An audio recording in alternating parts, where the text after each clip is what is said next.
La vida del pecado nefando en la época colonial. ¿Te imaginas vivir en una sociedad donde el amor no solo es prohibido, sino castigado con el fuego? Esa es la realidad de la Nueva España. Hoy vamos a desenredar todos los secretos del pecado nefando, el crimen más odiado por el imperio. Dale like y suscríbete para más. Para entender la dimensión de esto, debemos saber qué era y quién lo controlaba. Hablemos de la gotita. Su vida en el bajo mundo se convirtió en el control de la persecución del siglo. Y la historia tiene un protagonista que negó vivir en secreto, Juan Galindo de la Vega, el famoso La Gotita de la Encarnación. Su historia es la punta del iceberg. La Iglesia y el Tribunal de la Santa Inquisición tenía el control absoluto del deseo. Lo que hoy conocemos como homosexualidad, en la época colonial era llamado como sodomia o pecado nefando, considerando el pecado de la lujuria más grave de todos. No solo era un acto sexual, era un atentado contra la naturaleza, Dios, el rey y el propio cuerpo. El detonante del escándalo fue descubierto infraganti por una lavandera, avisada por un niño que dijo haber visto a dos hombres cabalgando. Este chiste de un lavandero terminó en un escándalo de estado.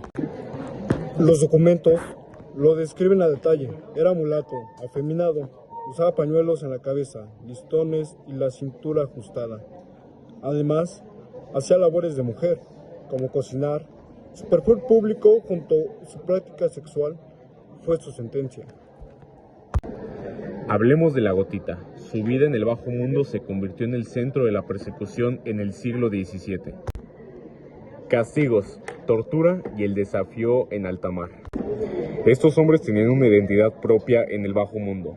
A Gotita se sumaban apodos como Sangarriana, Conchita, Luna Rosas o La Amorosa, una prueba de la cultura gay clandestina. El virrey se escandalizó al descubrir una enorme red de gente de todas las castas implicada, los mulatos, indios, mestizos y hasta españoles. Esto demuestra que la práctica no era marginal, sino que permeaba toda la sociedad virreinal, ya que la convivencia de tripulaciones de puros hombres en viajes largos, durmiendo de dos en dos, creaba un ambiente donde era común el contacto sexual. El capitán se convertía en juez y aplicaba el tormento o la tortura para extraer la verdad. Pero el pecado nefando no solo se daba en las casas. Uno de los lugares más pronunciados eran los barcos. Se capturó a 14 de los implicados. La justicia civil los condenó a la pena máxima, la hoguera en San Lázaro. El fuego era visto como purificación. La gente viajaba para ver el espectáculo. El fuego duró toda la noche.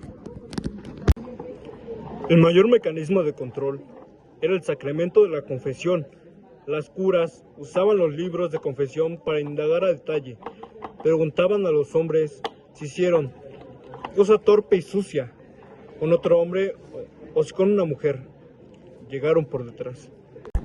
Control religioso y la tolerancia olvidada. El tormento no solo era golpear.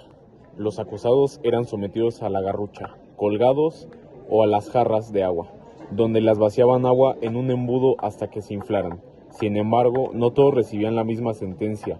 Algunos solo pagaban multas. La enorme rigidez de las leyes y el lenguaje ofensivo usado contra los transgresores indicaba peste basura. Solo nos confirmaba que la práctica era tan común que tenía que atacarse constantemente. Es crucial ver en contraste. Antes de los españoles, la actitud hacia la homosexualidad en Mesoamérica era ambigua. De hecho, se condenó al gobernante purépecha, Calzoncín, por dormir rodeado de hombres. Un dato curioso es que algunos frailes incluso decían que los mexicas respetaban más la moral sexual que los propios conquistadores españoles. Qué interesante, ¿no? Pero a pesar de la tortura y la hoguera, los juicios revelan los deseos. Los acusados hablaban con cariño, usando frases como mi alma, mi vida, mi corazón y hablando del buen parecer. Sus amantes arriesgaban su vida por expresar su amor. Ahora te toca a ti. ¿Qué piensas de este oscuro capítulo? ¿Conocías los métodos de tortura o las redes secretas? Déjanos tu opinión en los comentarios. No olvides darle like, suscribirte al canal y activar la campanita para no perderte ninguna de nuestras historias. Hasta la próxima. Lo que podemos observar es que es una tolerancia gradual.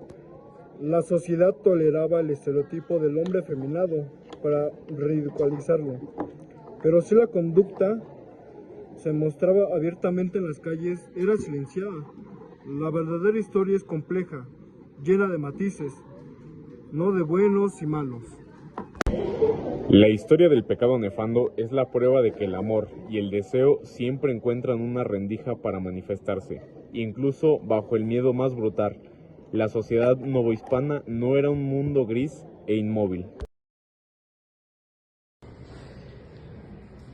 Compañero, una pregunta rápida. ¿Usted qué opina sobre el pecado nefando y sus castigos en la época colonial?